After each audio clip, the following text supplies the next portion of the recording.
नमस्कार व्यूअर्स। और आप सब लोग कैसे हैं? आशा करती हूँ आप सब लोग अच्छे होंगे, स्वस्थ होंगे और मेरा शिव पुराण का पाठ अवश्य देखेंगे। तो आइए सबसे पहले हम जान लें कि परसों तक हमने कहाँ तक जाना था, बिकॉज कल तो पाठ आया नहीं था। कल तक था कि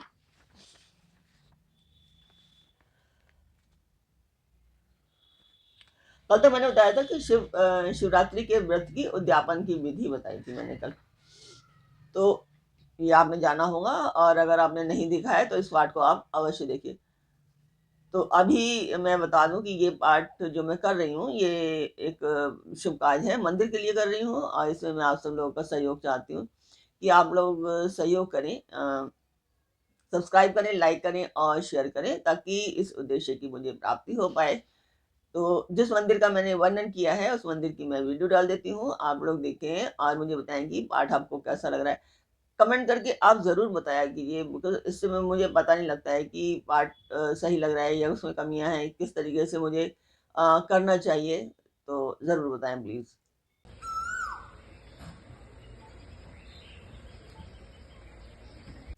तो मंदिर की वीडियो आपने देखी, आपको मेरा पार्ट कैसा लग रहा है कमेंट बॉक्स में मुझे अवश्य बताएँ। तो अब हम चलते हैं आज के पार्ट पर। स्वागत करती हूँ मैं आप सभी का अपने इस कार्यक्रम शिव पुराण में। शिव पुराण की कोटि रुद्र संहिता चल रही है अभी। तो इसमें आज आप सुनेंगे अनजाने में शिवरात्रि व्रत करने से एक भील पर भगवान शंकर की अद्भुत कृपा।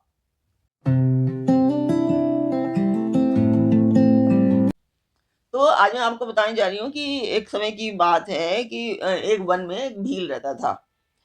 तो जिसका नाम गुरु द्रुह था। वो उस कुटुंब में बड़ा बलवान और क्रूर भी था, और वही वन में रह करके वो मतलब अपना पेट भरता था अपने परिवार का, और साथ में वही चोरियां भी किया करता था।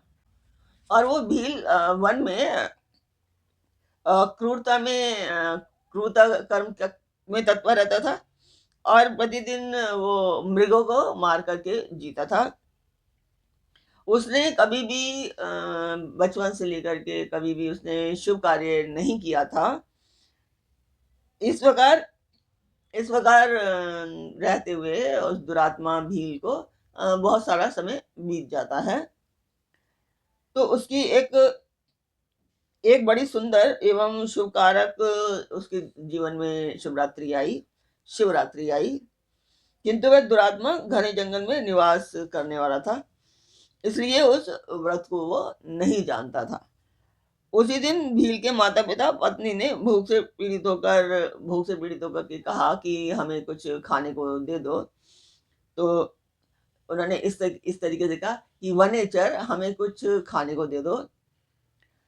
तो उनके इस तरह से कहने पर वो धनुष लेकर के जंगल में को चल दिया, और मृगों के शिकार के लिए वो सारे वन में घूमने लग गया। देवलोक से उसको उस दिन कुछ भी नहीं मिला, और सूर्यास्त हो गया।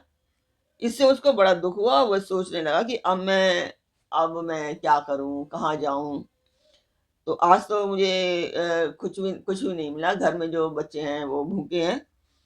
अभी मेरे माता पिता का क्या होगा, मेरी पत्नी मेरे बच्चों का क्या होगा, तो उनकी दशा कैसी होगी। अतः मुझे कुछ घर लेकर तो जाना ही चाहिए, या फिर घर जाना ही नहीं चाहिए, अन्यथा नहीं जाना चाहिए। तो ऐसा सोचकर एक व्याध एक जलाशय के समीप पहुंचा, और जहां पानी में उतरने का घाट था वहां जाकर के वो खड़ा हो गया। वह मन ही मन ये विचार कर रहा था कि यहाँ कोई ना कोई जीव पानी पीने के लिए अवश्य आएगा। उसी को मारकर कृत्य कृत्य हो उसके साथ लेकर के प्रसन्नतापूर्वक मैं घर को जाऊंगा। ऐसा कह करके वो एक बेल के पेड़ पर चढ़ गया, और वहीं जल साथ में लेकर के वहीं पर वो बैठ गया, उसकी किसी जानवर की प्रतीक्षा में। उसके मन में सिर्फ यही चल रहा था कि कोई जीव आए और उसे मैं मारूं और उसे मैं अपने घर लेकर के जाऊं। रात के पहले पहर में एक प्यासी हिरनी वहां आई, जो चकित होकर जोर जोर से चौकड़ी भर रही थी।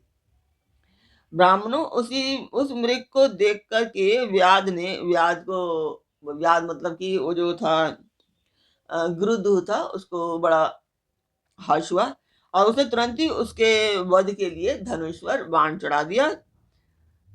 ऐसा करके उसने हाथ के थक्के से थोड़ा सा जल और बिलपत्र उसके हाथ से नीचे गिर गए।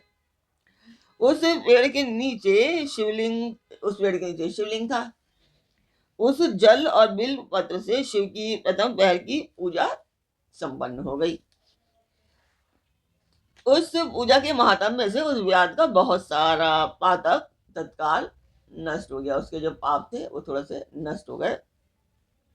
वहां होने वाली खड़खड़ाहट को आवाज को सुनकर हिरणी डर गई और उसने डर करके ऊपर की तरफ देखा। सुंदर हिरणी भय से तो उस व्याध ने, और जब वो ऊपर देखा तो उसने वहां वो था व्याध गुरु दूहा था, तो वहां उसने देखा तो उसको देख करके वो व्याकुल हो गई। और मृगी ने कहा कि व्याध तुम क्या करना चाहते हो मेरे सामने, तो सच सच बताओ। हिरनी की बात सुनकर व्याध ने कहा, आज मेरे कुटुंब के लोग भूखे हैं, अतः मैं तुमको मारकर उनकी भूख मिटाऊंगा, उनको उनकी आत्मा जो है वो तृप्त करूंगा। व्याध का धर्म वचन सुनकर तथा जिसे रोकना कठिन था, उस दुष्ट भील को वाण ताने देकर मृग कहने लगी, अब मैं क्या करूं, कहाँ जाऊं, अच्छा कोई उपाय रचती हूँ। ऐसा विचार कर उसने वहां इस प्रकार कहा। मृगी बोली, भील मेरे मांस से तुमको सुख होगा, इस अनर्थकारी शरीर के लिए इससे अधिक महान पुण्य का कार्य और क्या हो सकता है। उपकार करने वाले प्राणी को इस लोक में पुण्य प्राप्त होता है, उसका 100 वर्षों में भी वर्णन नहीं किया जा सकता। परंतु इस समय मेरे सब बच्चे और मेरे मेरे आश्रम में भी हैं। मैं उन्हें अपनी बहन को अथवा स्वामी को सौंप करके लौटाऊंगी। वनेचर तुम मेरी इस बात को मिथ्या ना समझो, मैं फिर तुम्हारे पास लौटाऊंगी। उससे बोला है, बताया कि मेरे बच्चे मैं अपनी बहन के पास पति के पास छोड़ करके आई हूँ और मैं उनको देख करके फिर वापस लौट आऊंगी। इसमें संशय नहीं है। सत्य से ही धरती टिकी है, सत्य से ही समुद्र अपनी मर्यादा में स्थित है, सत्य से ही निर्झरों से जल की धाराएं गिरती हैं, सत्य में ही सब कुछ स्थित है। तो जब मृगी जो कह रही थी उससे कि सत्य में ही सब कुछ स्थित है, कि मैं सत्य कह रही हूँ, तो उसकी बात तो उस व्याध ने नहीं मानी। जब नहीं मानी तो उसको तब उसने डर के मारे कहना शुरू किया कि सुनो, मैं तुम्हारे सामने ऐसी शपथ खाती हूँ जिससे घर जाने पर भी मैं अवश्य वापस लौट आऊंगी। तो उसने कहा कि ब्राह्मण यदि वेद बेचे और तीनों काल संध्या ना करे तो जो उसे पाप लगता है, पति की आज्ञा ना पति की आज्ञा का उल्लंघन करके स्वेच्छानुसार कार्य करने वाली स्त्रियों को जिस प्रकार पाप की प्राप्ति होती है, किए हुए उपकार को न मानने वाले, भगवान शंकर से विमुख रहने वाले, दूसरों से द्रोह करने वाले, धर्म को लांघने वाले तथा विश्वासघात और छल करने वाले लोगों को जो पाप लगता है, उस पाप से मैं भी लिप्त हो जाऊं अगर मैं वापस ना आऊं तो इस तरह की बातें उस मृगी ने कहा उस व्याध से। व्याध मतलब कि क्या था नाम उसका, गुरुद्रुह। तो उससे कहा, तो इस प्रकार की जो उसने शब्द का खा करके वो मृगी खड़ी हो गई। तब उस व्याध को गुरुद्रुह को उसके ऊपर विश्वास हो गया, और विश्वास हो गया तो उसने कहा कि अच्छा अब तुम अपने घर को जाओ। तब वह मृगी बड़े हर्ष के साथ पानी पीकर अपने आश्रम को लौट गई। इतने में रात का पहला पहर व्याध के जागते जागते ही बीत गया। तब उस हिरणी की बहन दूसरी मृगी, जिसका पहली ने स्मरण किया था, जो उसकी जो मृगी की बहन थी, उसने जो अपनी बहन का जो वर्णन किया था, वो उसकी राह देखती हुई वहां फिर पानी पीने के लिए आ गई। तो उसे देख करके भील ने स्वयं को वाण को खींचा तरकस से। और ऐसा करते समय पुनः पहले की बात ही भगवान शिव के ऊपर जल और बिलपत्र फिर दोबारा से गिर पड़े। उसके द्वारा, क्योंकि वो बेल के पेड़ पर चढ़ा हुआ था, तो वहां से वो पत्ते शिव जी के शिवलिंग के ऊपर गिर पड़े। तो इससे उसकी जो महात्मा शंभू की जो दूसरे पहर की जो पूजा थी वो भी समाप्त संपन्न हो गई। यद्यपि वह प्रसंगवश मतलब ऐसे प्रसंगवश ही हुई थी कि मतलब कुछ कहते ही हुई थी, तो भी व्याध के लिए वो सुखदायी हो गई। मृगी ने उसे वाण खींचते हुए देखा। अब पूछा, वनेचर ये क्या करते हो? व्याध ने पूर्ववत उत्तर देते हुए कहा कि मैं अपने भूखे कुटुंब को तृप्त करने के लिए तुझे मारूंगा। तो ऐसा सुनकर के फिर मृगी बोली कि व्याध, मेरी बात सुनो, मैं धन्य हूँ, मेरा देह देह धारण सफल हो गया, क्योंकि इस अनित्य शरीर के द्वारा उपकार होगा, परंतु मेरे छोटे छोटे बच्चे घर में हैं, अतः मैं एक बार जाकर उन्हें अपने स्वामी को सौंप दूं। तो उस दूसरी मृगी ने भी यही बोला कि भाई मैं एक बार जाकर के अपने बच्चों को, क्योंकि रात्रि का पहर था, तो अपने बच्चों को मैं अपने पति को मैं सौंप आऊं, फिर तुम्हारे पास में लौट आऊंगी। तो वो व्याध गुरुद्रुहा बोला, तुम्हारी बात पर मुझे विश्वास नहीं है, मैं तुझे मारूंगा, इसमें कोई संशय नहीं है कि मैं तुझे अभी की जरूर मारूंगा। यह सुनकर हिरनी भगवान विष्णु की शपथ खाती हुई बोली, व्यास जो कुछ मैं कहती हूँ उसे सुनो। यदि मैं लौट कर ना आऊं तो मैं अपना सारा पुण्य, जो भी मैंने पुण्य आज तक किए हैं, वो सब मैं हार जाऊं।